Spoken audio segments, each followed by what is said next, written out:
Ce programme contient des images choquantes, accord parental souhaitable. Ils étaient des garçons et des filles ordinaires. Je ne crois pas avoir jamais été un monstre. Jusqu'à ce que quelque chose casse en eux. Je ne pensais qu'à une chose. Arrêter son cœur. Tous sont devenus des meurtriers avant l'âge de 18 ans. Coup de feu dans la cafétéria. Certains par amour, d'autres par vengeance, d'autres pour des raisons que nous ne découvrirons jamais. Il est impossible de savoir ce qui s'est passé dans la tête de cet adolescent. 15 meurtres atroces qui ont fait la une aux États-Unis. Ils ne pouvaient ni voter ni acheter de l'alcool, mais ces ados étaient capables de tuer.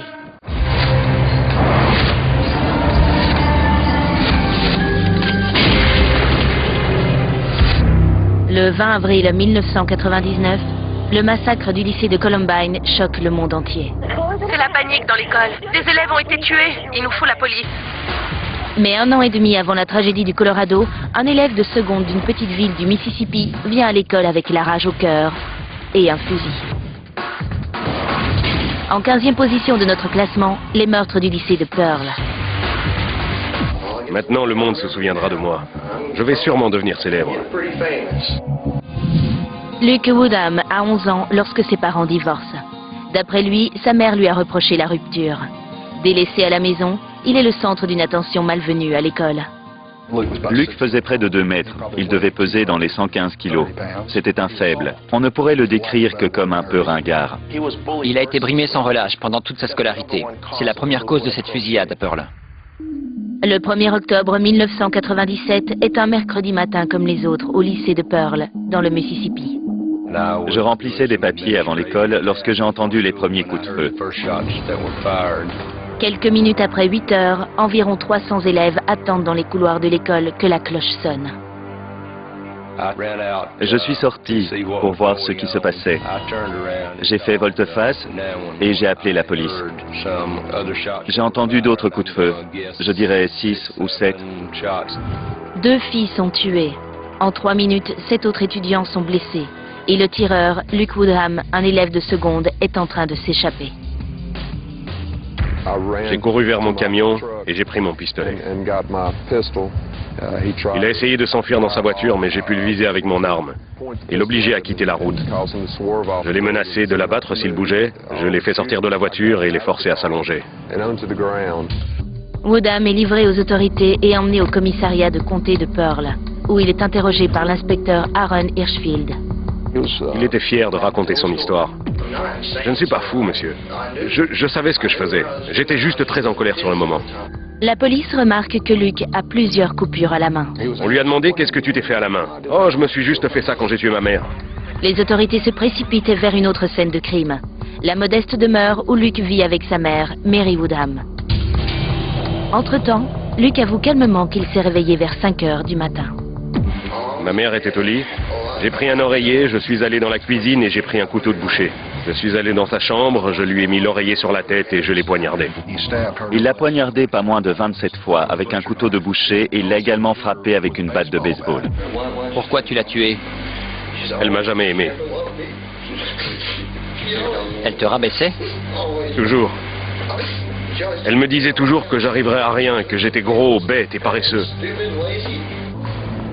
Luke prétend que ses camarades de classe lui faisaient pire encore. C'était de pire en pire. Et je détestais tout le monde. Mais j'essayais d'être gentil. J'essayais vraiment. 1 an plus tôt, Luke tombe éperdument amoureux de sa camarade de classe, Christina Menefee. Luke et Christina Menefee n'ont jamais eu de véritable relation. Il n'y avait rien de sérieux, à part dans sa tête à lui. Je l'aimais plus que tout sur cette terre. Et puis brusquement, un jour, elle a rompu avec moi. J'étais anéanti. Je voulais me suicider. Selon les aveux de Luke, après avoir assassiné sa mère, il prend un fusil de chasse et se rend à l'école en voiture. Je voulais me venger de Christina. J'ai crié, je vais en finir. J'ai couru dans l'école, j'ai couru vers Christina et pan, en plein dans le cœur. D'un seul coup de feu, Luke tue Christina Menefee, 16 ans. Ensuite, il est prêt à en découdre avec toute l'école. J'ai tiré sur Lydia Dou. Je ne sais pas pourquoi, je lui ai juste tiré dessus. Lydia a survécu quelques minutes. L'un des conseillers d'orientation était avec elle et l'a accompagnée dans les derniers instants de sa vie. Luke continue de faire feu et blesse 7 autres personnes. Après, j'ai essayé de m'enfuir. Myrick est arrivé et j'ai dit... Non, je ne veux pas mourir. Alors je me suis rendu. Âgé de 16 ans, Luke Woodham est considéré comme un adulte lorsqu'il est accusé du meurtre de sa mère, Mary Woodham, de Christina Menefee et de Lydia Dew. Le 5 juin 1998, un jury déclare Luke coupable du meurtre de sa mère. Il écope de la peine maximale, la prison à vie, sans possibilité de remise en liberté.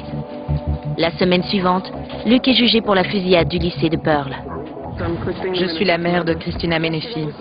Hier, je l'ai vu pour la première fois et il avait l'air d'un gamin terrorisé. Pour les meurtres de Christina Menefee et Lydia Dew, Luke écope de 2 autres condamnations à perpétuité. Luke passera le reste de sa vie en prison. Luke, Dieu vous a-t-il pardonné? Oui? Et vous, vous êtes-vous pardonné? Non. Je crois qu'il y a un Luke Woodham dans chaque école des États-Unis. Et si on ne fait pas tout pour minimiser le risque de ces tueries, elles continueront à se produire. Un soi-disant vampire est accusé de meurtre et la presse est assoiffée de sang dans une petite ville de Floride. En 14e position, les meurtres de la secte des vampires. Les parents de Rod Ferrell sont 2 adolescents qui se séparent quelques semaines après sa naissance, en 1980. Avec sa mère, il mène une vie chaotique et troublée. Mère et fils sont constamment en déplacement. Mon enfance a été erratique, chaotique, remplie d'innombrables situations et événements peu engageants. Adolescent, Rod cherche le moyen d'échapper au monde réel. Je crois que la vie de vampire m'a attiré parce qu'elle me proposait un échappatoire. Séduction, mystère, illusion, c'est ce qui la rend si attirante. Rod joue bien son rôle de vampire et réunit bientôt un cercle d'adeptes. Quand j'ai fondé ma secte, je me suis servi de mon charisme pour rassembler les gens. On était liés par des liens pseudo-familiaux. L'auteur Aphrodite Jones a écrit un livre sur l'affaire. Pour ces jeunes, être un vampire signifiait se tailler les poignets et boire le sang des uns des autres au cours de rituels. Un peu comme des enfants devenant frères de sang. En 1995, Ferrell et sa mère vivent à Eustis, en Floride. Rod devient ami avec une jeune fille du nom de Heather Wendorf. Elle était très intelligente. Ça m'a toujours attiré. En décembre 95, Rod déménage dans le Kentucky, mais d'après des documents judiciaires, il garde le contact avec Heather. On a eu de très nombreuses conversations téléphoniques. D'après des rapports officiels, Ferrell croit que Heather a peur de ses parents. Je ne veux pas dire que j'ai tiré une conclusion hâtive, mais après toutes ces années, je me dis que c'est peut-être ce que j'ai fait. En novembre 1996, Rod décide de sauver Heather de ses parents. Il recrute 3 membres de son clan de vampires. Scott Anderson, 16 ans, fournit une voiture. Dana Cooper, 19 ans, donne l'argent pour l'essence. Et Charity Kissy, 16 ans, est la petite amie de Rod. La nuit du 25 novembre, les 4 adolescents arrivent à la maison de Wendorf à Eustis, en Floride, à environ 55 km d'Orlando. Je crois que tout cela s'est produit parce que j'ai fait du zèle en voulant protéger une amie. D'après le tribunal, Heather a pris un sac rempli d'affaires, écrit une lettre à ses parents et a rejoint Charity et Dana pour aller dire au revoir à son petit ami. Heather insistera par la suite sur le fait qu'elle n'avait pas compris ce qui allait se passer. Rod et Scott se faufilent dans le garage des Wendorf. Ferrell y trouve un pied de biche. Rod a pénétré dans l'habitation avec Scott. C'est Rod qui a tué. Scott était paralysé. Le père de Heather, Rick Wendorf, 49 ans, regarde la télévision allongé sur le canapé.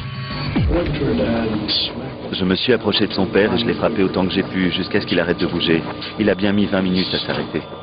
La compagne de toujours de Rick, Ruth Quinn, 53 ans, sort de la douche et entre dans la cuisine. Elle s'est précipitée sur moi. Alors j'ai pris le pied de biche et je lui ai planté dans le crâne. Et je l'ai frappé jusqu'à ce que sa cervelle coule par terre. Rod et Scott prennent la Ford Explorer des Wendorf et quittent la ville avec Heather, Dana et Charity. La sœur aînée de Heather, Jennifer, revient à la maison vers minuit. Jennifer Wendorf a trouvé sa mère et son père morts. Nous avons appris que Heather et un certain Rod Ferrell avaient l'intention de faire une fugue. 3 jours plus tard, les 5 adolescents sont capturés à Baton Rouge, en Louisiane. Lorsque la police interroge Ferrell, il se vante d'avoir commis les 2 terribles meurtres. Quand on prend une vie, on devient un dieu pendant une fraction de seconde. C'est ce que j'ai ressenti. Mais si j'étais un dieu, je ne serais pas ici, j'imagine.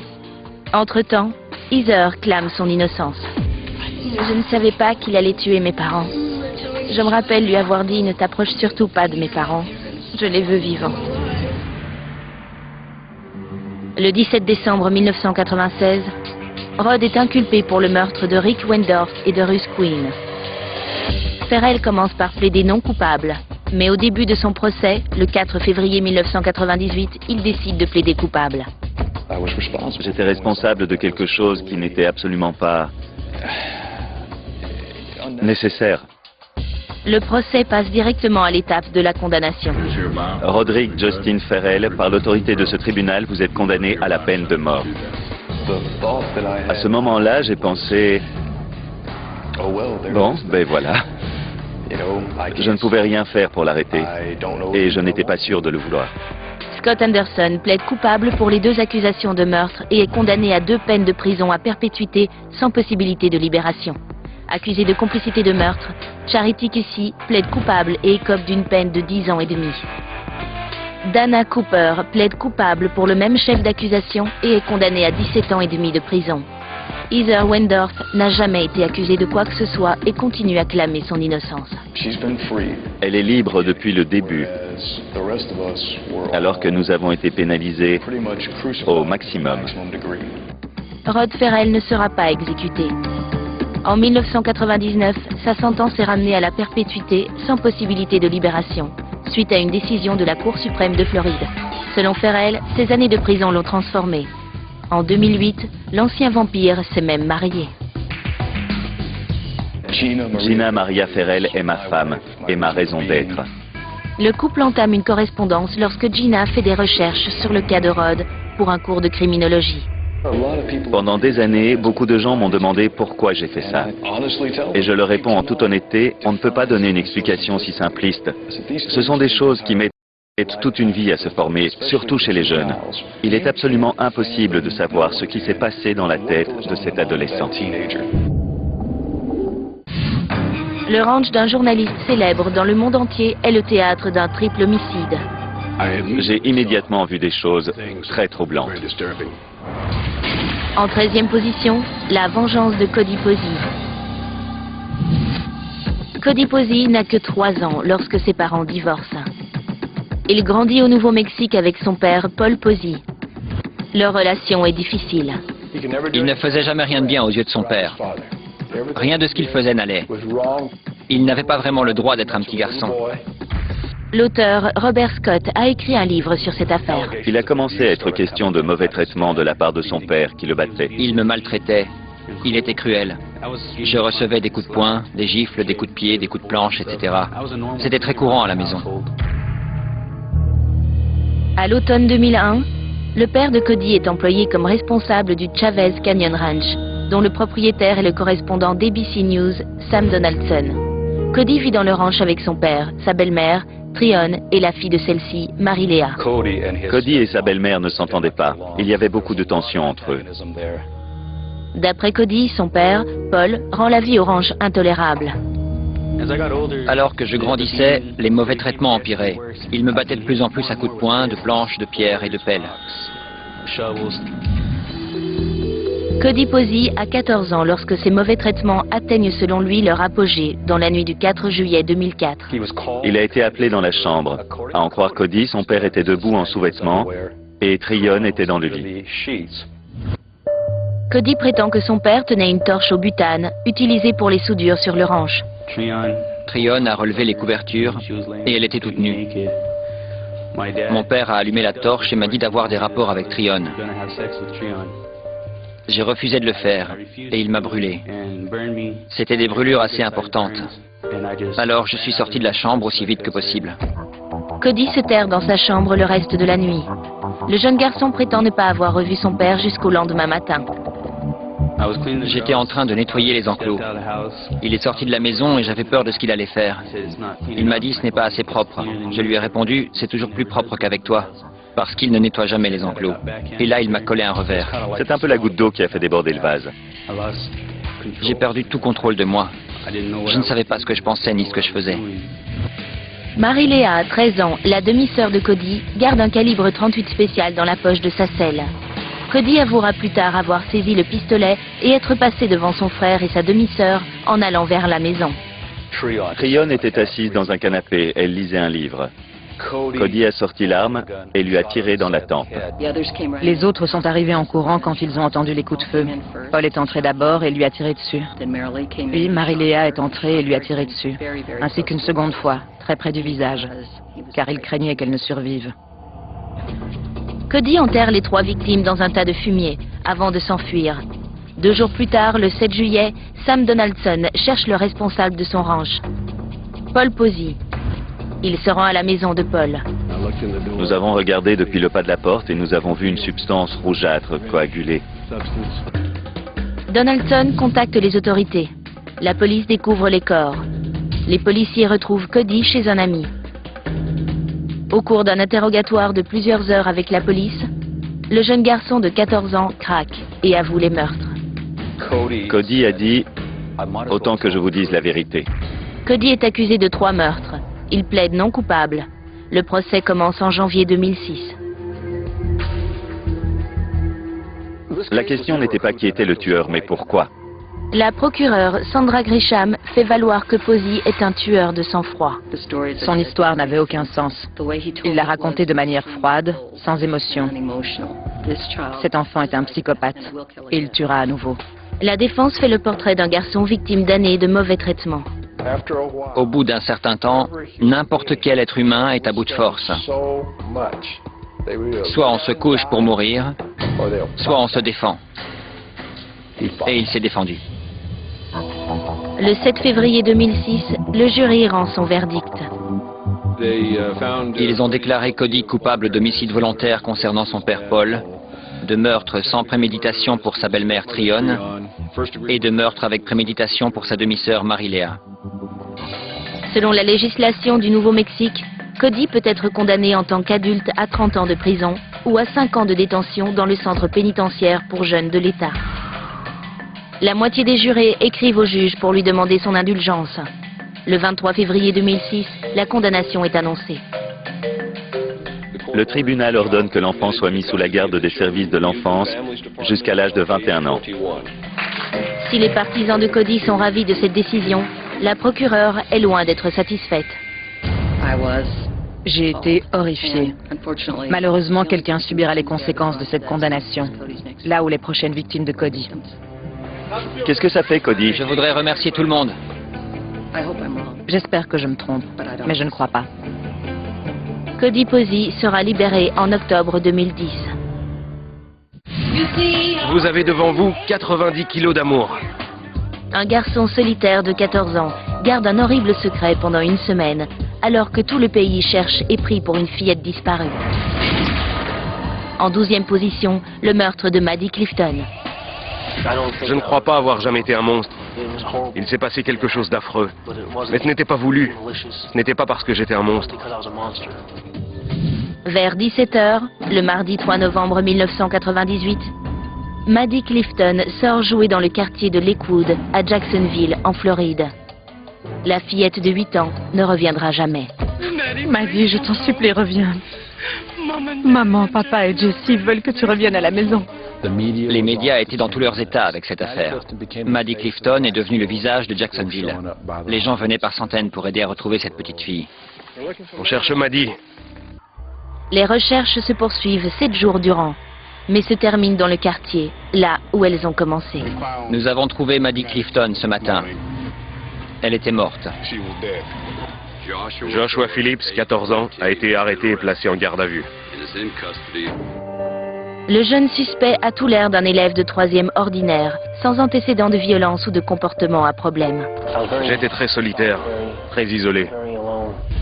Steve Phillips, le père de Joshua, domine sa femme et son fils. C'est un homme immense, mesurant plus de 2 mètres et au tempérament explosif. Je me revois ouvrant la porte de la chambre de mes parents. Je voyais le bras de mon père prendre toute la longueur du mur. C'était effrayant. J'étais terrorisé par mon père. Steve Phillips impose des règles très strictes à son fils. Je ne devais jouer avec personne tant que mes parents n'étaient pas rentrés. Maddie Clifton habite juste en face. Maddie était une fille géniale. Elle était intelligente. Elle adorait s'amuser. Elle pouvait être très petite fille comme très garçon manqué. Elle pouvait aussi bien porter un costume de danseuse qu'un uniforme de foot ou de basket. Josh est le seul à la maison lorsque Maddie lui demande de jouer au baseball. Il accepte, même s'il n'a pas le droit d'inviter des amis avant le retour de ses parents. Josh a frappé une balle qui a touché Maddie et l'a blessée. Elle s'est mise à crier. Josh a commencé à craindre d'être puni pour avoir fait quelque chose de mal. D'après des documents judiciaires, Josh dit avoir emmené Maddie dans sa chambre. La fillette de 8 ans saigne et est en pleurs. Josh sait que son père va bientôt rentrer. Il se saisit de la batte de baseball. Il l'a frappée, l'a mise sous son lit. Son père est rentré. Il a discuté avec lui. Il a entendu un bruit venant de Maddie dans sa chambre. Il y est retourné, il a ouvert le lit et a poignardé Maddie. Elle avait de multiples blessures à l'arme blanche, environ 9.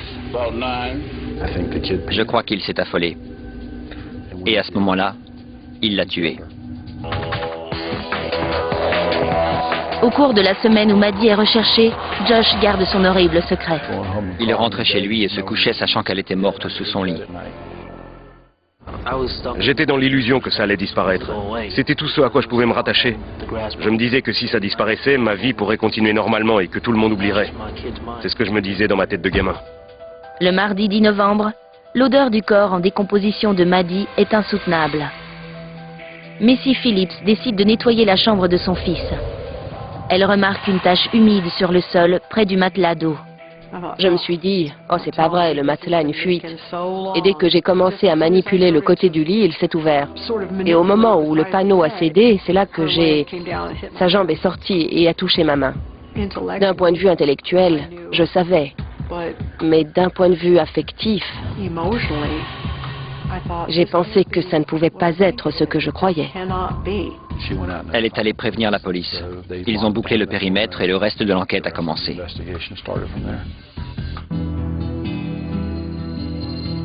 Josh est arrêté à l'école et placé dans le centre de détention pour jeunes. Il fait ses aveux à la police. D'après des documents judiciaires, il dit avoir tué Maddie parce qu'il avait peur de son père. C'est lui qui a créé l'atmosphère dans laquelle je vivais. Je ne crois pas que ça se serait produit s'il n'avait pas été là. J'en veux pas mal à Steve pour ce qu'a fait Josh. Une fillette innocente qui joue dans son propre quartier et qui est tuée par un gamin qui a peur de s'attirer des ennuis. C'est complètement absurde. 8 mois plus tard, au cours de l'été 1999, Josh est jugé en tant qu'adulte. Et si vous le croyez quand il dit que pour éviter d'avoir des ennuis avec son père, il a décidé de la traîner à l'intérieur et de lui fracasser le crâne à plusieurs reprises, vous ne pouvez y voir qu'un meurtre prémédité. Le jury abonde dans ce sens. Nous, membres du jury, déclarons l'accusé coupable de meurtre avec préméditation. Le verdict de culpabilité s'assortit d'une sentence mandataire, la perpétuité sans possibilité de libération. À Joshua Phillips, nous n'avons qu'une chose à dire. Comment as-tu osé? Comment as-tu osé nous enlever Maddie sans raison? Elle était ton amie et tu l'as cruellement assassinée. J'aimerais pouvoir revenir en arrière. J'aimerais bien. J'aimerais que Maddie soit encore là. Elle méritait d'avoir une chance de vivre. Josh Phillips purge actuellement sa peine au centre correctionnel de Hardy en Floride. Steve Phillips est décédé dans un accident de voiture en 2000. Missy Phillips rend tous les mois visite à son fils et emploie un avocat pour faire appel sur le dossier de Josh. Si cette société considère que les enfants qui font cela sont impardonnables, alors je suis bien là où je dois être. Mais il se trouve que j'ai changé. Je sais que je ne suis plus le même. Il n'y a rien en moi qui veuille faire du mal à qui que ce soit. Dans un instant, La terrible histoire d'un jeune de 16 ans accro aux jeux vidéo devenu un vrai tueur. Téléchargez-la gratuitement sur iTunes. E-Online est également disponible sur votre portable. C'était un fils de pasteur, un garçon sage qui n'avait qu'un défaut, un jeu vidéo détesté par son père. En 11e position, Daniel Petrick et la tuerie inspirée par Halo. Daniel Petrick, 16 ans, a tout l'air d'un garçon ordinaire du Midwest. Il grandit près de Wellington, dans l'Ohio. Danny, il n'était pas violent pour 2 sous. Tout le monde l'appelait le clown de la classe. En gros, c'était un gamin très bien. Un gamin très bien. Mark Petrick, le père de Daniel, est pasteur à l'église New Life Assembly of God. Petrick est très proche de son fils unique. Il n'était pas du tout rebelle. Nous étions une famille aimante. Sa mère l'aimait, je l'aimais. On faisait toujours passer la famille d'abord. Les problèmes commencent en 2007, lorsque Daniel souffre d'un staphylocoque après un accident de snowboard. On lui a trouvé 2 trous dans la colonne vertébrale. Il a été sous antibiotiques pendant 9 mois. Il ne pouvait rien faire, aucune activité physique. Pour passer le temps pendant sa maladie, Daniel veut jouer aux jeux vidéo. Mark Petrick et sa femme Suzanne lui achètent une console et quelques jeux. Du motocross, du football américain et du hockey, des jeux bien. Puis il a commencé à demander des jeux violents. On ne savait pas qu'il les amenait en douce à la maison et qu'il y jouait. L'obsession de Daniel devient ingérable pour ses parents. J'ai dit à Danny, si tu rapportes des jeux violents à la maison, je les détruirai. Ça l'a mis très en colère, mais il a continué à les amener en douce. Père et fils ont une autre confrontation lorsqu'une nouvelle version du jeu préféré de Daniel, Halo 3, sort à minuit le 25 septembre 2007. Il est sorti de la maison vers 2 heures du matin pour aller l'acheter. Ma femme l'a surpris, elle m'a réveillé. J'ai confisqué le jeu, j'ai dit, tu n'y joueras pas, c'est terminé. Son père l'a mis dans une boîte fermée à clé dans sa chambre. C'est là qu'il mettait également le pistolet. Au soir du 20 octobre, Mark et Suzanne Petrick se détendent dans leur salon. Daniel a pris les clés que son père avait laissées sur le bureau. Il a pris la clé qui ouvrait la boîte dans la chambre de son père. Et de cette boîte, il a pris le pistolet 9 mm et le jeu vidéo. Daniel pénètre dans la pièce où ses parents sont assis sur le canapé. J'étais assis dans ce fauteuil. Il est sorti de sa chambre et a dit, « Maman, papa, j'ai une surprise pour vous. Fermez les yeux. » Ma femme et moi, on s'est appuyés contre le dossier. Il est passé derrière moi et il m'a tiré dans la tête. Quand je suis revenu à moi, j'ai regardé et j'ai cru que ma femme dormait. J'ignorais qu'il avait tiré dessus 4 fois et qu'elle était morte. Danny s'est assis à côté de moi et m'a dit, « Tiens papa, prends ça. » Il a essayé de me donner le pistolet et là j'ai compris. Il m'avait tiré dessus. Daniel essaie de maquiller la tuerie en meurtre-suicide, mais son plan échoue. J'ai entendu sonner à la porte. C'était ma sœur et mon beau-frère. Alors ma sœur a commencé à crier et puis elle a appelé l'ambulance. Je ne sais pas ce qui s'est passé. Je suis passée chez mes parents et ma mère est blessée. Mon père est blessé aussi. Mon frère est là. C'est pas vrai. Mon Dieu, pourquoi ça nous arrive à nous?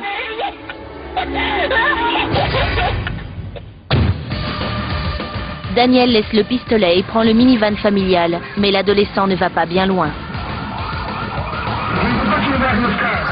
Mon père a tiré sur ma mère. Entre-temps, Mark Petrick est amené à l'hôpital, où il est interrogé par la police. Monsieur Petrick, est-ce que Daniel vous a tiré dessus? J'étais tellement en colère. J'étais très aigri. J'avais une véritable haine pour mon fils. Moi, un pasteur qui apprend aux autres à savoir pardonner, et j'étais plein de haine, alors que je suis censé être un homme de Dieu. Daniel Petrick est accusé de meurtre aggravé et de tentative de meurtre aggravé. Il plaide non coupable. Le procès débute en décembre 2008. À ce moment, Mark Petrick avait pardonné à son fils. Je t'aime, Danny. Je ne compte plus le nombre de fois où il m'a dit « Papa, maman me manque ». Sa douleur est très profonde et c'est normal. Si ce n'était pas le cas, je ne prendrais pas la parole pour lui aujourd'hui. En janvier 2009, Daniel Petrick est déclaré coupable de meurtre et de tentative de meurtre. 6 mois plus tard, le 17 juin, le jeune homme de 17 ans est condamné à la prison à perpétuité. Daniel, c'est l'occasion pour vous de parler si vous le souhaitez.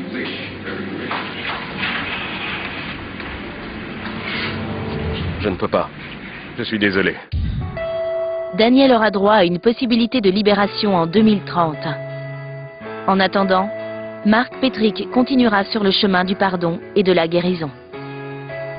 Si je n'avais pas pardonné à mon fils, je serais très en colère et très malheureux pour le restant de mes jours.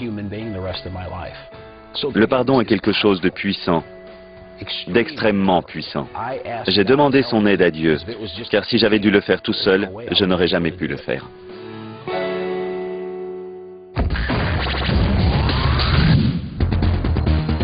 Un élève de 3e menace de refaire Columbine. Personne ne le croit, jusqu'à ce qu'il soit trop tard. En 10e position, les meurtres du lycée de Santana. Lorsque ses parents divorcent, Andy Williams, 13 ans, quitte le Maryland avec son père. Il s'installe à Santee en Californie, une banlieue de San Diego. Nouvel élève en classe de 3e au lycée de Santana, Andy est souvent victime de brimades. Il se fait toujours avoir et il se fait cogner. On le traitait comme un moins que rien. Il ne se défend jamais. Il encaisse sans rien dire.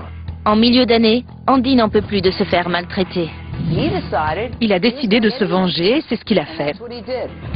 Andy se vante de son projet de vengeance.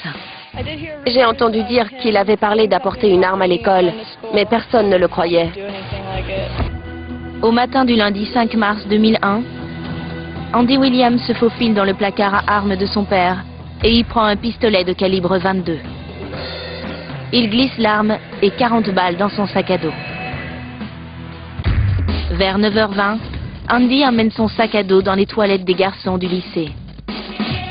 D'après des documents judiciaires, Williams sort le calibre 22 et ouvre le feu. J'ai entendu des coups. Ça ressemblait à des pétards. Peter Ruiz, responsable de la sécurité, se précipite sur les lieux pour enquêter. En entrant, j'ai regardé du côté des urinoirs et par terre, il y avait un jeune homme tourné vers le mur. Il y avait du sang autour de la tête et dans les cheveux. Brian Zucker, 14 ans, est décédé, tué d'une balle dans la tête. Il y avait un autre jeune homme. Il était toujours conscient et me disait de partir. Trevor Edwards, 17 ans, est à terre, grièvement blessé au cou. Je lui ai dit de tenir bon et qu'on allait chercher des secours. Ruiz ne se rend pas compte qu'Andy Williams est caché dans les toilettes, en train de recharger son revolver 8 coups. Il quitte les toilettes pour appeler l'administration de l'école et leur demander d'appeler les secours de toute urgence. Il est alors 9h22.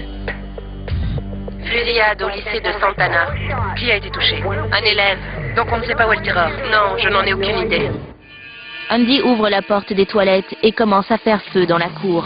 J'ai senti quelque chose me frapper au bas du dos et je suis tombé vers le milieu de la cour. Là, j'ai compris que j'étais touché. John Shard, un élève de première, revient tout juste d'un cours de photographie.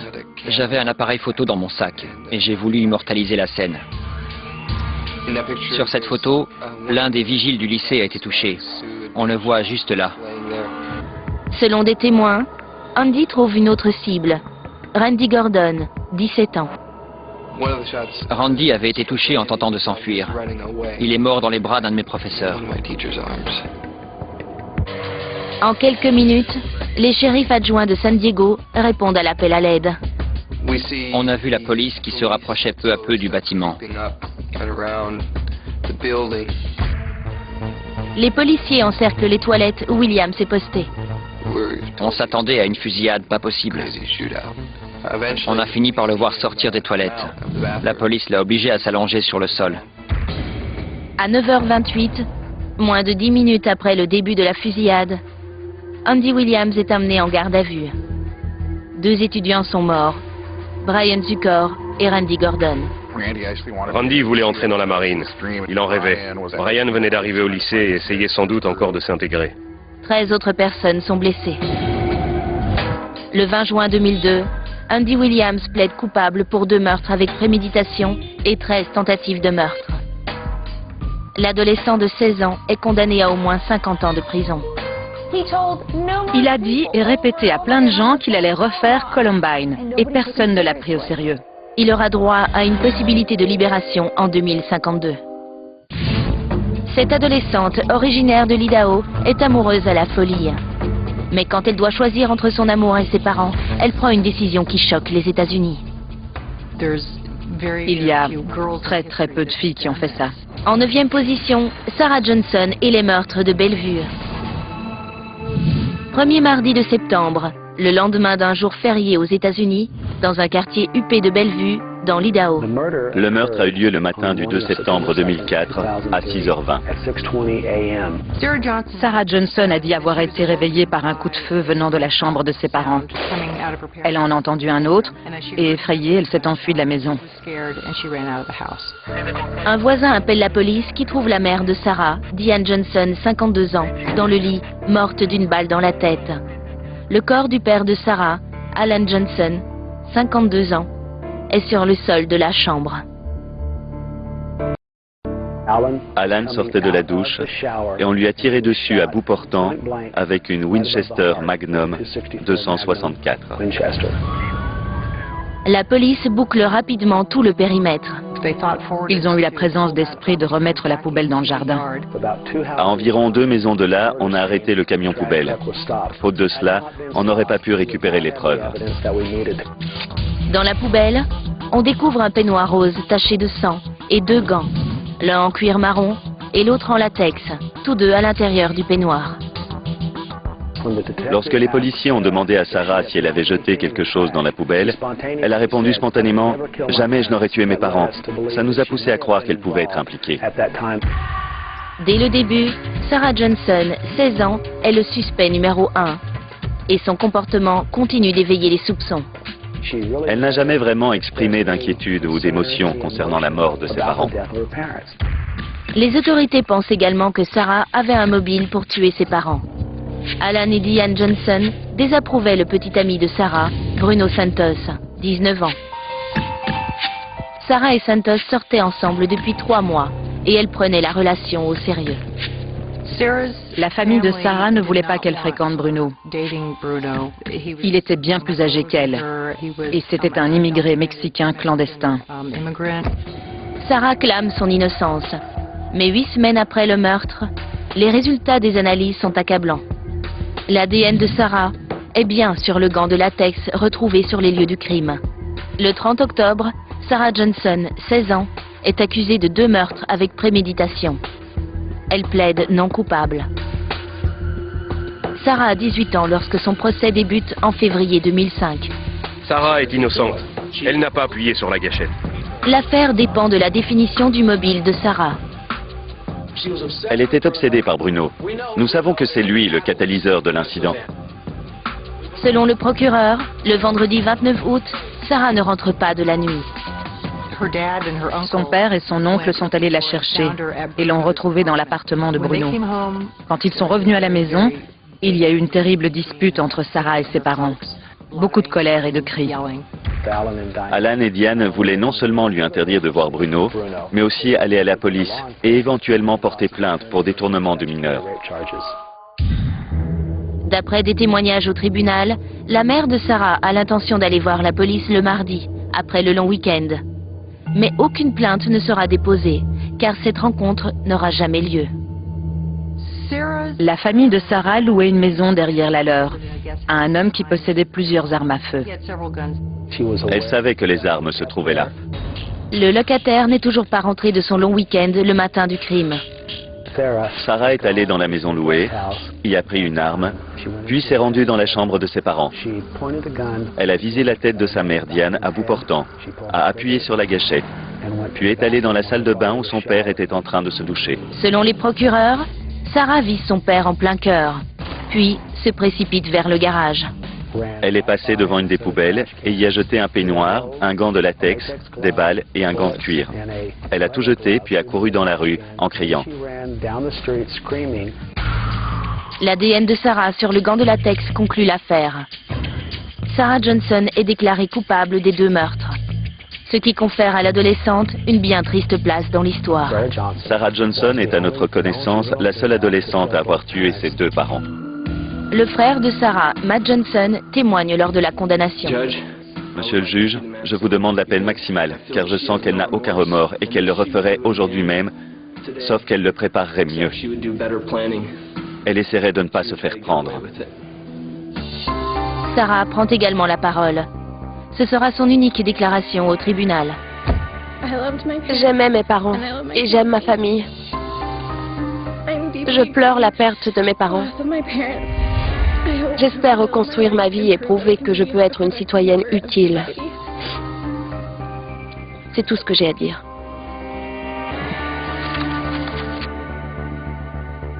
Le 30 juin 2005, un juge condamne Sarah à 2 peines à perpétuité, plus 15 ans pour avoir utilisé une arme à feu.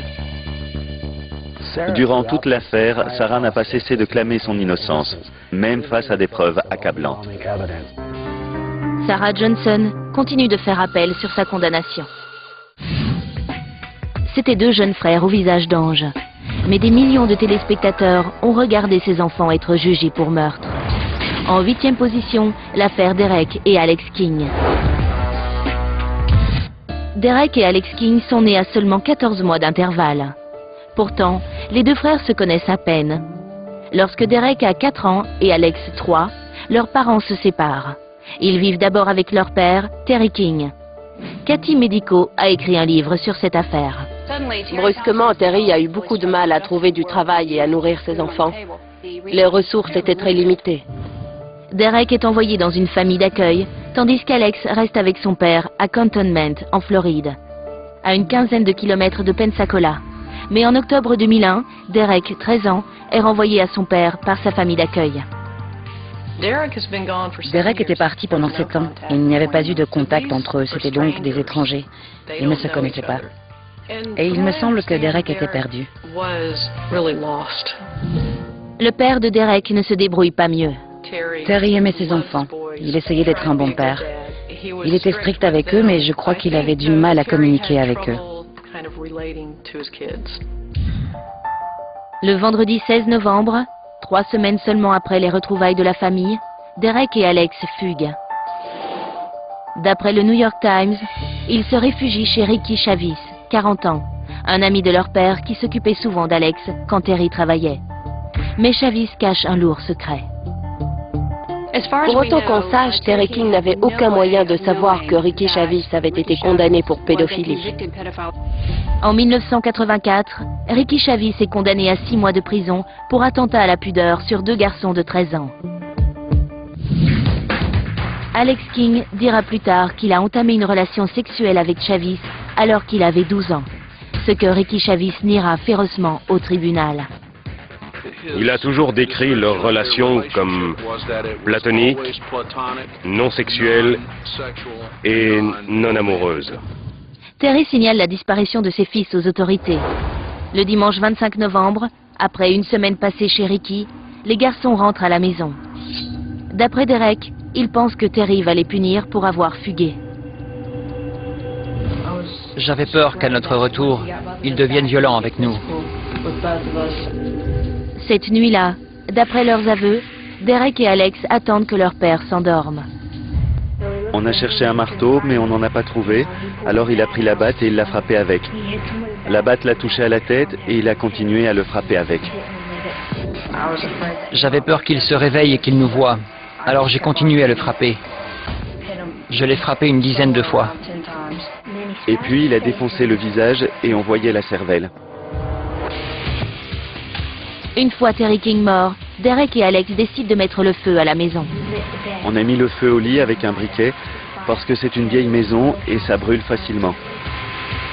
Qui a eu l'idée de mettre le feu? Derek. D'après les rapports de la police, vers 1h45 du matin, les 2 frères appellent Ricky Chavis depuis une supérette. Ricky Chavis est venu récupérer les garçons et les a ramenés chez lui. Le mardi soir, les 2 frères se rendent à la police et avouent le meurtre de leur père. Alex, 12 ans, et Derek, 13 ans, sont jugés comme des adultes, ce qui fait d'eux les plus jeunes accusés de meurtre dans l'histoire de la Floride. Les garçons plaident non coupables. Puis, quelques semaines plus tard, ils reviennent sur leurs aveux. Brusquement, ils veulent changer leur déposition. Ils disent « Non, non, en fait, on était dans le coffre de la voiture de Ricky, qui était garée devant chez nous. C'est Ricky qui a tué notre père et mis le feu à la maison. » Le 9 avril 2002, Ricky Chavis est également inculpé pour le meurtre de Terry King. Il y a donc 2 procès pour le même crime. On se serait cru au cirque. Il y avait des tentes sur la pelouse et des camions de télé satellites partout. 30 août, le jury du procès Chavis annonce son verdict. Nous, membres du jury, déclarons Ricky Chavis non coupable.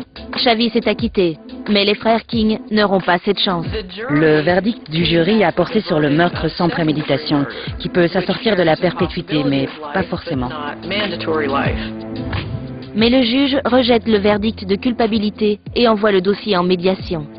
Derek et Alex acceptent de plaider coupables pour homicide involontaire et pyromanie. On est tombé d'accord sur une peine de 8 ans de prison pour Derek et 7 ans pour Alex. La justice n'en a pas fini avec Ricky Chavis. Le 3 mars 2003, Chavis est jugé à nouveau. Cette fois-ci pour son rôle après coup dans le meurtre de Terry King et la manipulation de pièces à conviction. Apparemment, il avait lavé leurs vêtements, alors que ceux-ci comportaient des éléments de preuve, comme des éclaboussures de sang. Chavis est reconnu coupable et condamné à 35 ans de prison.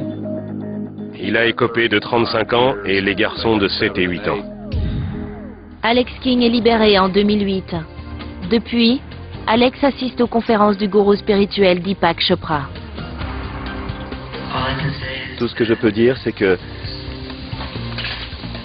je suis reconnaissant d'avoir pu tourner la page.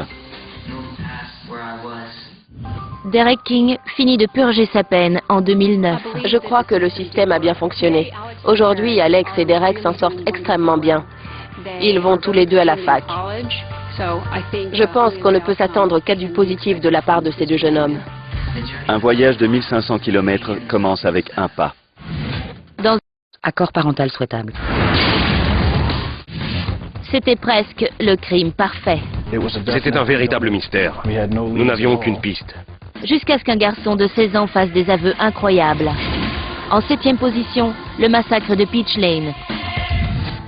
Le 12 mai 2007, à 2h24 du matin, la police du comté de Lancaster en Pennsylvanie reçoit un appel d'un quartier calme et paisible.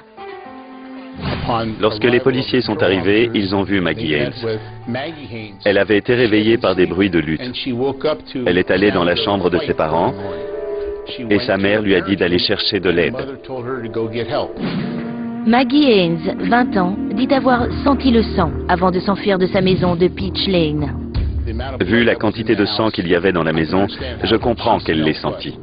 À l'étage, la police trouve 3 victimes assassinées. Les parents de Maggie, Thomas et Lisa Haynes sont morts dans leur lit. Le corps du frère de Maggie, Kevin, 16 ans, est étendu dans le couloir. Je crois que Kevin a été poignardé 16 ou 17 fois. C'est un véritable massacre. Mais la police ne parvient pas à identifier de suspects ou de mobiles pour les meurtres. Les inspecteurs interrogent de nombreux camarades de classe de Kevin, et notamment Alec Crader, 16 ans. Alec Crader était considéré comme un ami très proche de Kevin. Il était très touché, bouleversé. Crader a tout l'air d'un élève de seconde ordinaire. 2e d'une fratrie de 3, il est bon élève et a beaucoup d'amis. Apparemment, il déjeunait presque tous les jours avec Kevin. Tout le monde savait qu'il était très proche de Kevin. On lui a témoigné beaucoup de sympathie. Mais Alec a un sombre secret. Il mentait bien. Il a d'ailleurs essayé de détourner les soupçons en donnant 3 noms de personnes dont il a dit qu'elles martyrisaient Kevin Haynes. La police n'a aucune raison de soupçonner Crader et l'enquête se poursuit. Puis, le 5 juin, la police est appelée au domicile de Crader. Alec est armé et menace de se tuer. D'après l'inspecteur Alan Mead, l'adolescent est bouleversé par une rupture toute récente. Il était déprimé car il était très ami avec Kevin. Mais ce soir-là, c'était sa petite amie qui posait problème. Elle ne voulait pas le même genre de relation qu'Alec. Alec est emmené en garde à vue pour sa propre sécurité. Il a été interné contre son gré dans un centre de soins psychiatriques. Une semaine plus tard, Alec fait toujours l'objet d'évaluation lorsqu'il révèle un terrible secret à son psychologue du centre. Alec a dit être responsable du meurtre de la famille Haynes. Le psychologue a convoqué ses parents et leur a déclaré « Alec a quelque chose à vous dire ». Le 14 juin, le père d'Alec, Timothy Crider, informe les autorités des aveux de son fils et leur remet l'arme du crime. Tim nous a retrouvés chez lui. Alec lui avait dit quel couteau il avait utilisé et Tim nous l'a remis. Le 16 juin, l'inspecteur Allen Lead obtient un mandat d'arrêt. L'accusé, Alec Crider, a été arrêté et accusé de 3 meurtres.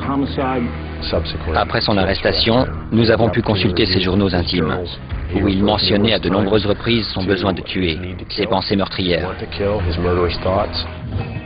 Avec l'aide de la police, le procureur Craig Steadman reconstitue les événements de cette nuit sanglante à Peach Lane. Vêtu de noir, Alec s'introduit chez les Haynes par une porte non verrouillée. Il pénètre dans la chambre de Tom et Lisa Haynes. Tom Haynes a reçu 2 coups de couteau à la poitrine et est mort assez rapidement. Lisa Haynes a été grièvement blessée au côté gauche de l'abdomen, mais elle était encore en vie. D'après la version de Steadman, Alec a suivi le couloir jusqu'à la chambre de Kevin. C'est là qu'a eu lieu l'attaque la plus sanglante. Kevin est couché lorsqu'il est attaqué. Kevin a mené un terrible combat pour sa survie dans cette chambre. Il a eu le visage complètement déchiré. Il a été égorgé. Il a réussi à atteindre le couloir avant de se vider de son sang et de mourir. Le bruit de la lutte réveille Maggie Haynes, qui se précipite dans la chambre de ses parents. La mère de Maggie, Lisa, est encore en vie. Sa mère lui a dit d'aller chercher de l'aide. Elle lui a sauvé la vie, car Maggie est descendue et est sortie dans la rue. Après avoir tué Kevin, Alec revient dans la chambre des parents et achève la mère. Puis, l'adolescent fuit les lieux du crime avant l'arrivée de la police. Alec Crider plaide coupable pour le meurtre de la famille Haynes. J'ai souffert le martyre à cause de lui. Le 17 juin 2008, Alec écope de 3 condamnations à perpétuité. Une question reste sans réponse. Pourquoi l'adolescent a-t-il tué son meilleur ami et les parents de celui-ci? Personne ne connaît la raison de ses agissements. Le juge lui a demandé plusieurs fois « Pourquoi avez-vous fait ça ?» Il n'avait jamais rien à répondre. Et à ce jour, cela reste son petit secret. Par contre, la police trouve un texte troublant dans la chambre d'Alec Crider. Il a écrit « Alexander est né le 12 mai 2007 à 3h30 du matin. C'est juste après le crime. Il s'est déclaré un nouvel homme après ça. Et je crois que l'expérience lui a plu. Il aurait recommencé. » Une confrontation familiale en rapport avec Internet montre aux États-Unis une inquiétante vision du futur. En 6e position, Hugh Stan Schlicker et le meurtre lié à Internet. Hugh Stan Schlicker fête ses 15 ans le 31 décembre 2007. Il passe les premiers jours de 2008 à faire ce qu'il fait toujours. Hugh Stan passait ses journées entières sur MySpace, du lever jusqu'au coucher. J'ai eu une enfance plutôt normale. Je n'avais pas beaucoup d'amis. Mon seul contact avec les autres, c'était Internet. Hugh Stan vit avec ses parents à Mesa, dans l'Arizona. Les relations dans cette famille semblaient relativement normales. Mais les apparences sont trompeuses. Hugh Stan est en dépression suite à une rupture. Je ne crois pas que mon père ait su que ma copine avait rompu avec moi. S'il avait su, on aurait peut-être pu éviter tout ça. Il aurait peut-être pu m'aider dans ma dépression. J'aurais peut-être dû lui dire. En janvier 2008, les posts de Hugh Stan en ligne commencent à inquiéter ses amis virtuels. Il est allé sur Internet et a commencé à parler de suicide. J'écris sur ma page MySpace, « Désolé, vous n'entendrez plus parler de moi. Je vais essayer de me suicider ce soir.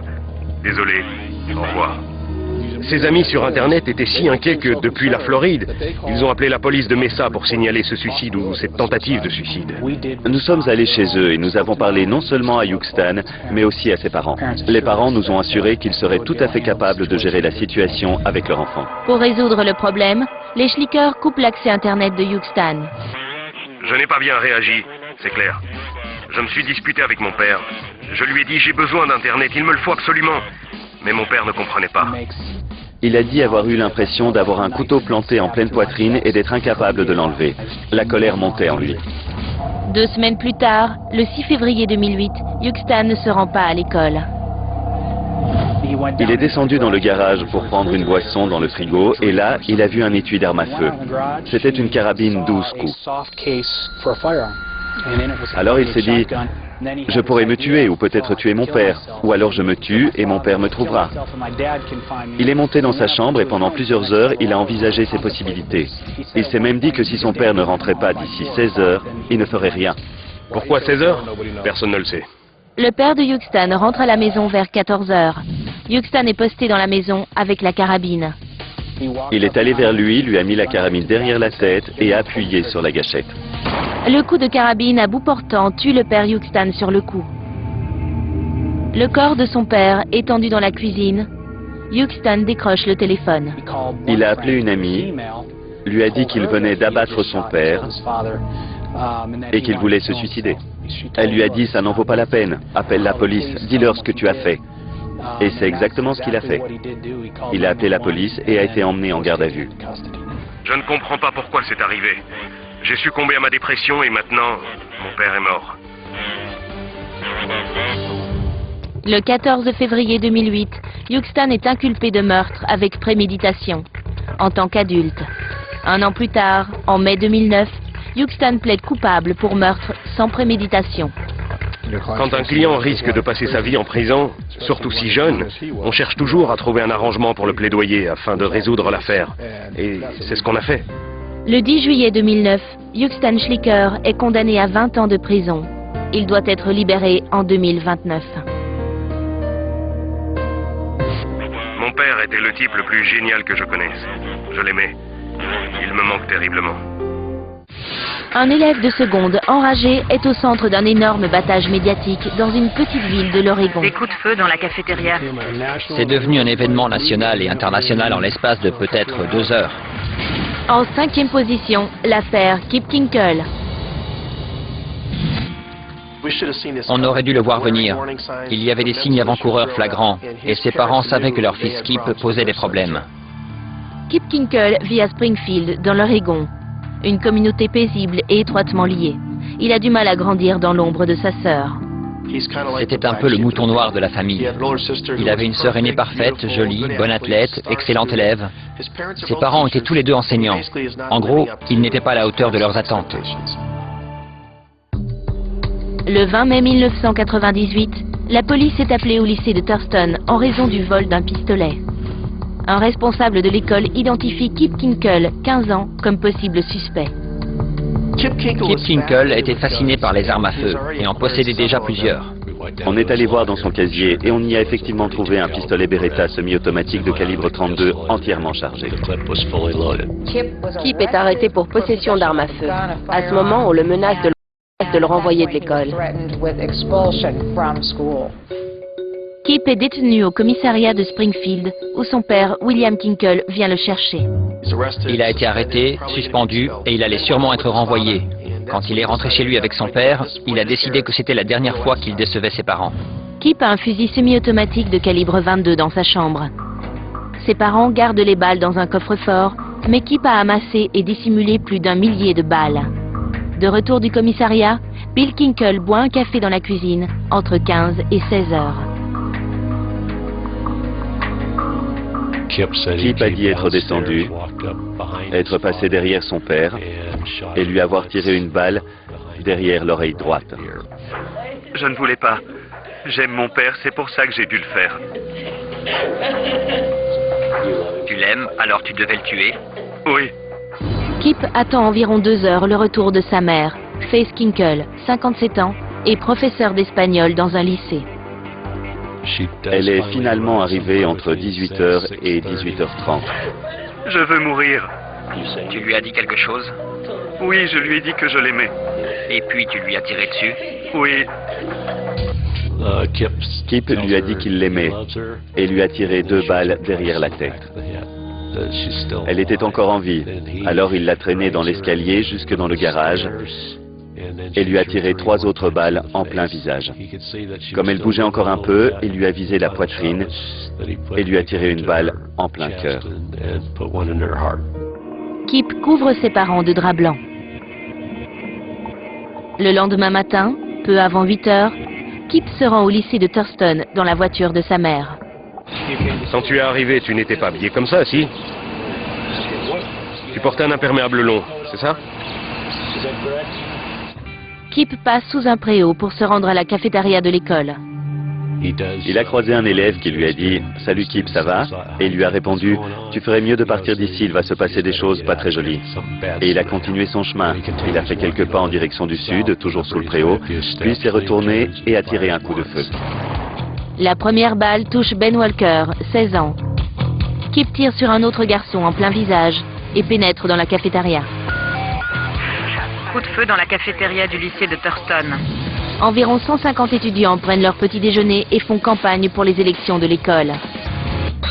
Il a tiré à volonté vers les tables de la cafétéria, où les élèves se trouvaient et essayaient de se baisser ou de s'enfuir. C'était la panique totale. Code 6 au lycée de Thurston. Un élève blessé essayait de ramper sous une table et s'est dirigé vers Michael Nicholson et lui a tiré dessus. Michael Nicholson, 17 ans, meurt dans la cafétéria. Kip est à court de munitions et essaie de changer le chargeur. Jacob Riker, 17 ans, est lutteur et entrevoit une possibilité d'arrêter Kip. D'autres élèves se joignent à lui. Il y a une lutte, puis on le force à s'allonger sur le sol. Ils le maintiennent et quelques secondes plus tard, l'agent Bishop est sur place. Ma première réaction a été « Mon Dieu, ce n'est qu'un gosse ». Puis je l'ai fouillé et j'ai trouvé des étuis de revolver, plusieurs boîtes de munitions. Kip est amené au commissariat de Springfield, où il fait ses aveux à l'inspecteur Al Warson. Je ne sais pas ce qui ne va pas chez moi. J'ai toujours un problème dans ma tête. Purée, ces voix dans ma tête. Le 22 mai, le lendemain de la fusillade, le respirateur de Ben Walker est débranché. La première personne touchée par Kip au lycée devient sa dernière victime. Ben Walker et Michael Nicholson. Kip a enlevé 2 enfants précieux à leur famille. Kip Kinkle est accusé de 4 meurtres aggravés. D'après des documents judiciaires, lors de sa descente au lycée de Thurston, il a tiré 51 balles, dont 37 ont touché ses victimes, faisant 2 morts et 22 blessés. On avait toujours dit que ça n'arriverait jamais ici. C'est toute la communauté qui perd son innocence. Le 24 septembre 1999, Kip Kinkle plaide coupable. Il est condamné à 111 ans de prison. Un adolescent troublé, enlisé dans une relation avec un pédophile et une communauté pleurant la mort d'un jeune innocent.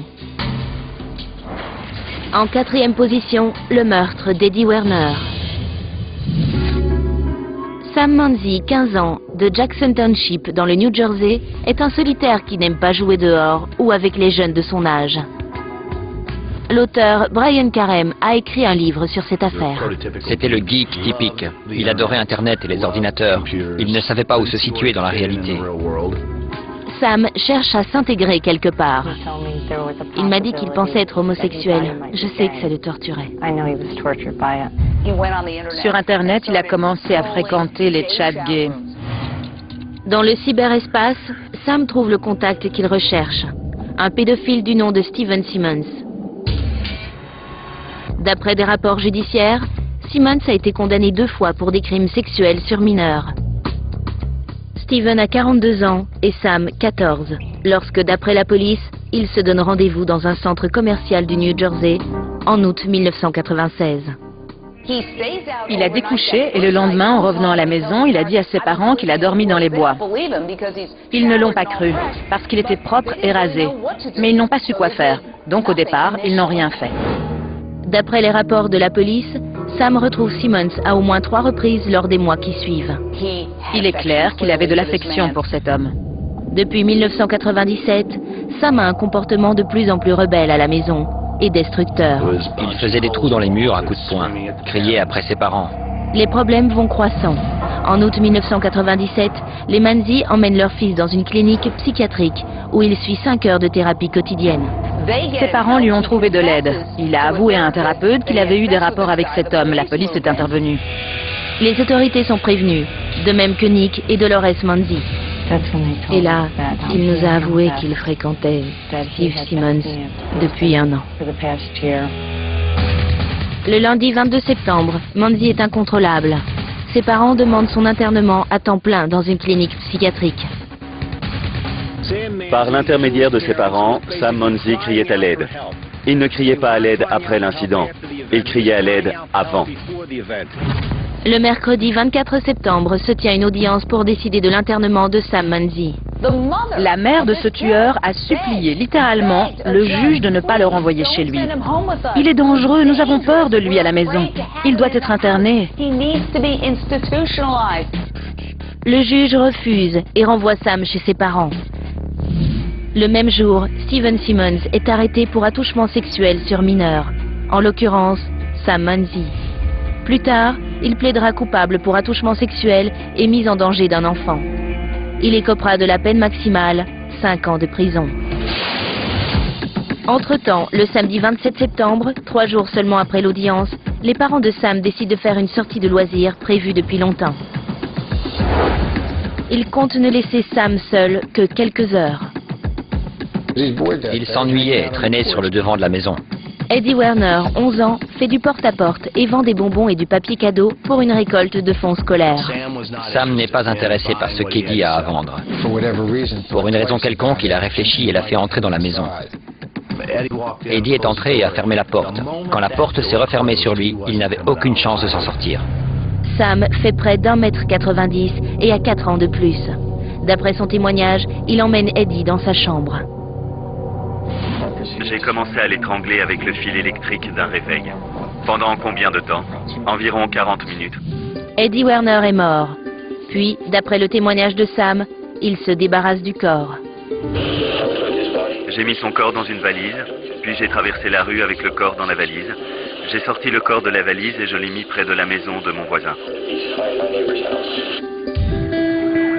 48 heures après la disparition d'Eddie, son corps est retrouvé. Manzi est immédiatement soupçonné.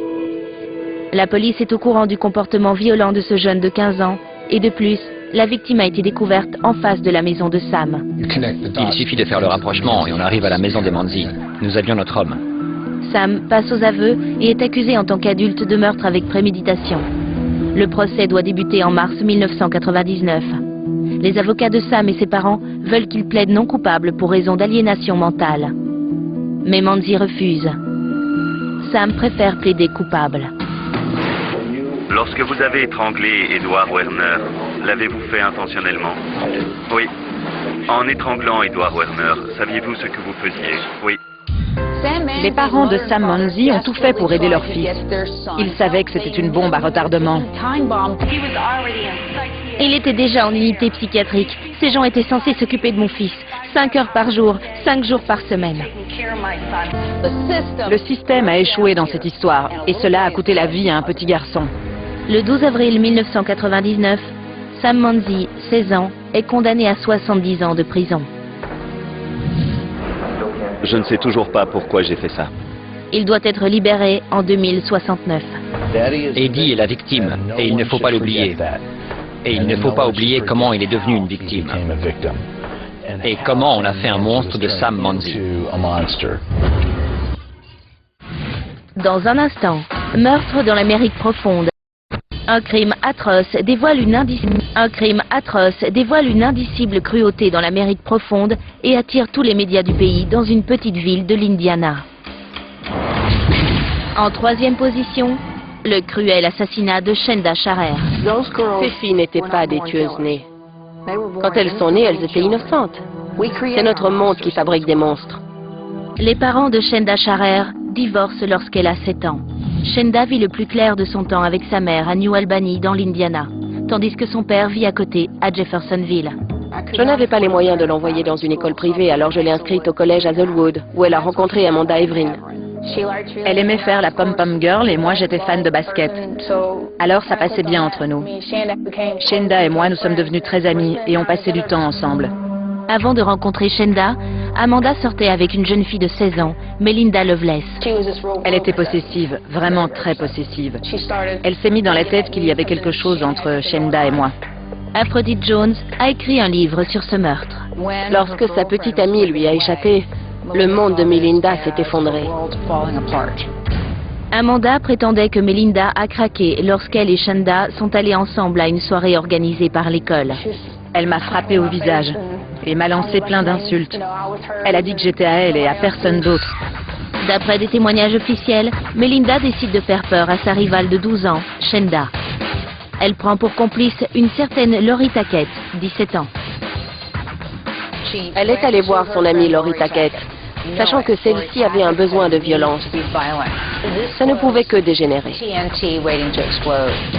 Le vendredi 10 janvier, Lori prend Melinda dans sa vieille Chevrolet. D'après le tribunal, il y a 2 autres passagères, Hope Rippey et Tony Lawrence, 15 ans toutes les deux. Hope et Tony ne connaissaient absolument pas Melinda. Elles l'ont rencontrée pour la première fois sur le pas de sa porte. Elle devait aller à un concert de punk rock.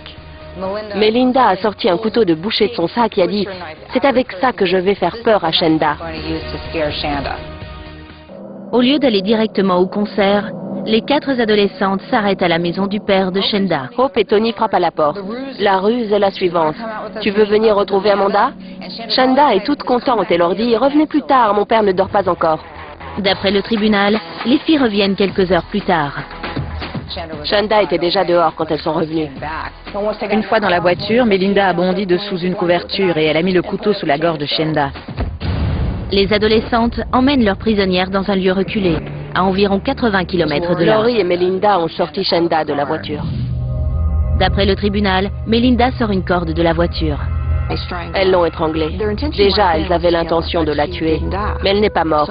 Alors elles l'ont mise dans le coffre. À ce moment, elle était inconsciente. Elles se sont ensuite rendues à la maison de Lori Tackett. Elles ont laissé Shanda dans le coffre et sont entrées dans la maison. D'après le tribunal, Shanda revient à elle. Elles l'ont entendu crier depuis le coffre de la voiture et ont compris qu'elle n'était pas morte. Lori leur a dit « Je m'en occupe ». Elle a pris un couteau à légumes dans la cuisine de sa mère et est sortie. Là, elles ont entendu quelques cris étouffés. Puis Shanda s'est tue. Puis Melinda et Lori sont revenues à la voiture, tandis que Hope et Tony restent dans la maison. Lori et Melinda ont pris la voiture. Soudain, elles ont entendu Shanda crier. C'est Lori qui est allée à l'arrière, a ouvert le coffre et à l'aide d'un outil a frappé Shanda jusqu'à la rendre méconnaissable. D'après le tribunal, Lori arrête encore la voiture plusieurs fois pour frapper Shanda avec un outil. Cet enfant a passé 9 heures dans ce coffre, sous la torture. Peu avant l'aube, Melinda et Lori retournent chez les Tackett pour récupérer Tony et Hope. D'après la police, les filles s'arrêtent dans une station essence et achètent une bouteille de Pepsi de 2 litres. Elles ont acheté de l'essence pour remplir la bouteille. Le gérant était là. Le cauchemar aurait pu s'arrêter là à tout moment. Elle était encore en vie. Elle aurait survécu. Mais non. Elles ont rempli la bouteille, sont remontées en voiture et l'ont emmenée à Lemon Road, où elles l'ont sortie de la voiture. Hope Rippey l'a aspergée d'essence et Lori Tackett a frotté l'allumette. Shanda est morte asphyxiée par la fumée dégagée par son corps en feu. Elle a été brûlée vive. 12 heures plus tard, Tony Lawrence vient au commissariat du comté de Jefferson et passe aux aveux. Tony Lawrence s'est rendue, car elle était la seule des 4 à ne pas avoir activement participé au meurtre de Shanda Sharer. Les 4 adolescentes sont accusées de meurtre. En novembre 1992, Melinda Loveless et Lori Tackett plaident coupables pour meurtre avec préméditation, torture et pyromanie. Elles écopent toutes 2 de la peine maximale, 60 ans de prison.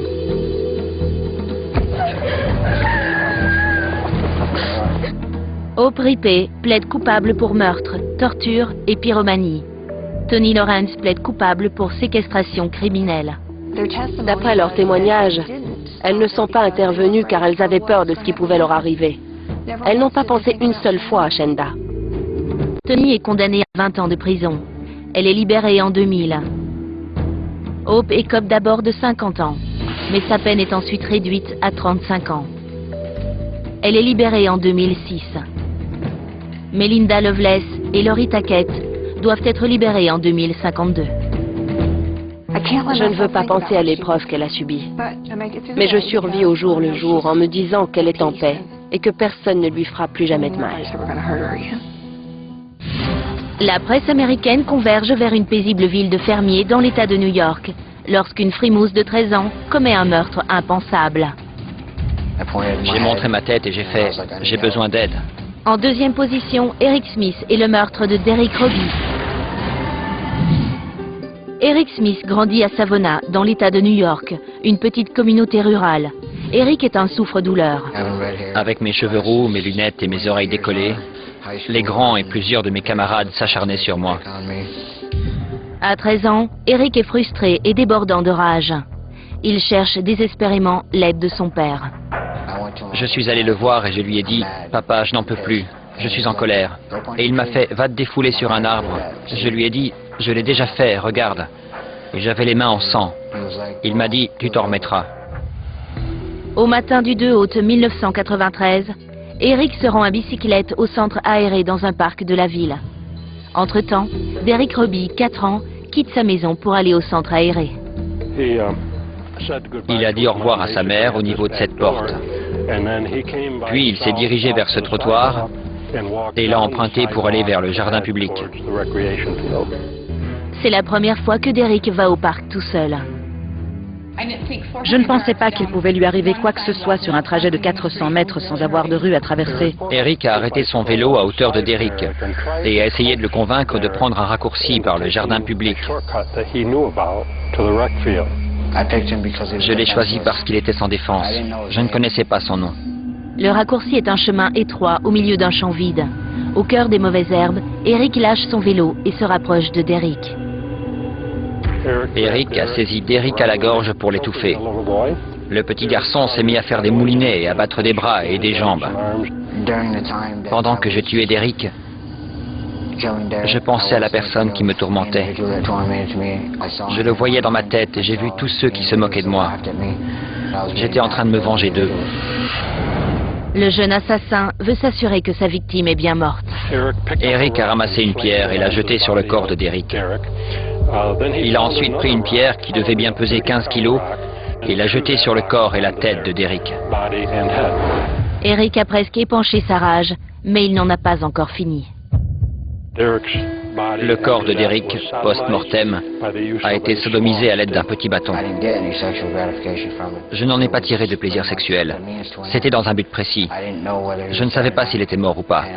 S'il ne l'était pas, j'avais très peur qu'il se relève et qu'il parle. Je ne pensais qu'à une chose, arrêter son cœur. J'ai essayé de le frapper à la poitrine, mais ça n'a pas traversé. La seule chose qui m'est venue à l'esprit pour atteindre son cœur a été de le sodomiser avec un bâton. Moins de 10 minutes après être parti de chez lui, l'enfant de 4 ans est mort. En regardant Derrick, je me suis dit, mais qu'est-ce que tu as fait? Vers 11 heures, la mère de Derrick vient récupérer son fils au centre aéré. Doreen découvre alors que son fils n'est jamais arrivé.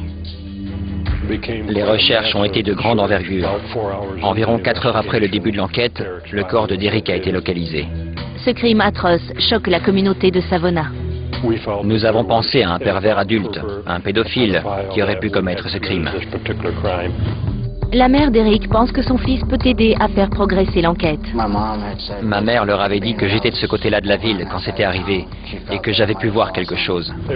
Eric Smith a été emmené au poste. On a vite observé et décidé qu'Eric savait très certainement quelque chose. J'ai changé ma version des faits et ils l'ont remarqué. Le jeune garçon ne fait pas le poids face aux policiers aguerris. Ils savaient plus ou moins que c'était moi. Ils m'ont regardé et m'ont demandé « Pourquoi tu l'as fait? Pourquoi tu nous mens ?» Et dans ma tête, je me disais « Dis-leur que c'est toi et finissons-en. » Le 8 août, 6 jours après avoir tué Derrick Robbie, Eric avoue tout à sa mère. En gros, je lui ai dit « Maman, j'ai tué Derrick. » Elle a simplement fondu en larmes et j'ai fait de même. Les Smiths préviennent les autorités le soir même. Eric, 13 ans, est accusé en tant qu'adulte du meurtre de Derrick Robbie. Eric plaide non coupable en raison d'aliénation mentale. Le procès débute pendant l'été 1994. Il a vécu 4 ans et 10 mois. Et c'est cette personne qui l'a tué. Le 16 août, le jury rend son verdict. Coupable de meurtre sans préméditation. Eric écope de la peine maximale, la perpétuité, avec une peine incompressible de 9 ans. Si je pouvais échanger ma place avec Derrick, je le ferais sans hésiter. Ce qui me fait le plus mal, c'est qu'il était tout seul. C'est à cause de moi que Derrick est mort tout seul. Il n'a jamais pu vivre à cause de moi. Eric Smith obtient la possibilité de remise en liberté en 2004. On la lui a refusée à chaque demande. Mais il continue à demander sa libération. Lorsque j'ai tué Derrick, je n'avais pas de sens moral. J'ignorais ce que c'était. La différence entre aujourd'hui et quand j'avais 13 ans, c'est que je respecte la vie. La capitale des États-Unis est sous le coup d'une vague de terribles meurtres et le monde découvre avec stupéfaction que l'un des tueurs est un adolescent. En première position, Lee Boyd Malvo et les snipers de Washington, D.C. Le 3 octobre 2002, à peine un an après les attaques du 11 septembre, 4 personnes sont abattues par des snipers en un peu plus de 2 heures dans une banlieue du Maryland. Tout s'est passé si vite. Pan, pan, pan. Les États-Unis craignent que la fusillade ne soit l'œuvre de terroristes. Dans la soirée, une 5e victime est abattue par un sniper dans le district de Columbia. Le lendemain, dans un parking de Virginie, une femme est blessée par une autre balle de longue portée. Les gens tombaient comme des mouches, des innocents qui vaquaient simplement à leurs occupations. Pendant 3 semaines, la région de Washington, D.C. est en état de siège. On ne pouvait pas aller faire un plein d'essence ou faire ses courses. J'ai ordonné au gouvernement fédéral de mettre toutes ses ressources à disposition des autorités locales pour les aider à capturer ces individus. Après 3 semaines et 10 morts, le 24 octobre, un routier remarque une voiture sur une aire d'autoroute du Maryland. La Chevrolet Caprice bleue de 1990 correspond à un signalement publié quelques heures plus tôt. Vers 3 heures du matin, une équipe d'intervention spécialisée capture les tueurs, endormis dans leur voiture. Ils sont identifiés. Il s'agit de John Muhammad, 41 ans, et Lee Boyd Malvo, 17 ans. Quand ils ont montré les images de Lee à la télé, mes enfants m'ont dit « Maman, c'est notre meilleur ami, il faut que tu l'aides. C'est la faute de papa ce qui lui arrive. » Lee Malvo passe la majorité de son enfance sans famille ni vrai foyer. Lee n'a que 5 ans lorsque ses parents se séparent. 4 ans plus tard, sa mère, Una, le laisse en Jamaïque, son pays natal, pour aller travailler dans les îles voisines. À l'âge de 14 ans, il avait déménagé 15 fois, dans des lieux et avec des individus différents. À 15 ans, Lee retrouve enfin sa mère sur l'île d'Antigua, dans les Caraïbes. L'un de ses voisins est John Muhammad, né aux États-Unis et père célibataire d'un garçon et de 2 filles. Malvo est immédiatement attiré par Muhammad, qui a 39 ans. Il était génial avec les enfants, qu'il adorait. Lee en est venu à le considérer comme son père. 1 an plus tard, Lee va vivre en Floride avec sa mère, tandis que Muhammad emmène sa famille au loin. Il est allé à Bellingham, dans l'État de Washington, avec nos enfants et a vécu dans une mission, un refuge. Les autorités de Bellingham découvrent que John Muhammad n'a pas la garde légale de ses 3 enfants. En septembre 2001, les enfants retrouvent l'ex-femme de Muhammad, Mildred, qui vit au Maryland, juste à l'extérieur de Washington, D.C. John veut à tout prix retrouver ses enfants. Il organise un plan et Lee Malvo en fait partie. John l'a appelé et lui a dit que les enfants avaient été enlevés. Lee saute dans un bus qui l'amène de la Floride à l'État de Washington. C'est là que l'entraînement au tir a commencé. Muhammad, un vétéran de la guerre du Golfe, commence à entraîner Malvo pour en faire un soldat. Il a décidé de faire de ce jeune homme une machine à tuer. Le 16 février 2002, John Muhammad fait passer un test à Malvo. Armé d'un pistolet, le garçon de 16 ans doit se rendre chez une femme qui a aidé Mildred Muhammad lors de son combat pour la garde des enfants. Il a dit à Lee d'attendre qu'elle ouvre la porte et de lui dire simplement « Voilà pour vous ». La personne ciblée n'est pas chez elle. C'est en fait Kinya Cook, la nièce de cette femme, qui ouvre la porte. Et elle a reçu une balle en plein visage. Le meurtre de Kinya Cook a été le premier, mais il a aussi marqué la mort symbolique de Lee Boyd Malvo. De la fin février au mois d'octobre, Muhammad et Malvo parcourent les États-Unis et commettent des crimes violents. Il y a eu une série de vols, de meurtres. Muhammad explique à Lee qu'ils sont les soldats d'une guerre pour renverser un système diabolique et rétablir la justice sociale. Mais le vrai plan de Muhammad est personnel. Il voulait me tuer pour récupérer la garde des enfants. Malheureusement, il a tué d'autres personnes pour faire diversion, pour que mon meurtre passe inaperçu dans une série de fusillades au hasard. La diversion de Muhammad terrorise Washington pendant 3 semaines et coûte la vie à 10 personnes. Malvo et Muhammad sont jugés séparément pour leurs crimes. Entre 2004 et 2006, Malvo est reconnu coupable de 8 meurtres avec préméditation. Il est condamné à la perpétuité sans possibilité de libération pour chacun des chefs d'accusation. Il a 18 ans et envisage de passer le restant de ses jours dans une cellule de prison. Muhammad est également reconnu coupable de meurtre avec préméditation. Il est condamné à mort. En prison, loin de Muhammad, Lee Malvo commence à changer. Carmita Albarus Lindo, assistante sociale, a passé plus de 200 heures en prison avec lui. Vers la fin de l'année 2004, il a pris conscience de ce qu'il avait fait. Il est plein de remords. Il pleure les victimes. Le 10 novembre 2009, John Muhammad est exécuté par injection en Virginie. Vous savez ce que Lee obtenait de Muhammad et ce qui lui donnait satisfaction? Des biscuits, de l'eau et des raisins secs. C'est tout. Il ne voulait rien d'autre. Il ne recherchait que l'amour et la reconnaissance. Lee Malvo est toujours en prison en Virginie. Certains étaient des monstres, d'autres des enfants ayant mal tourné. Tous ont découvert que, même adolescents, ils pouvaient tuer. En quelques minutes à peine, c'est non seulement ma vie qui a basculé, mais aussi celle de tous ceux qui étaient impliqués.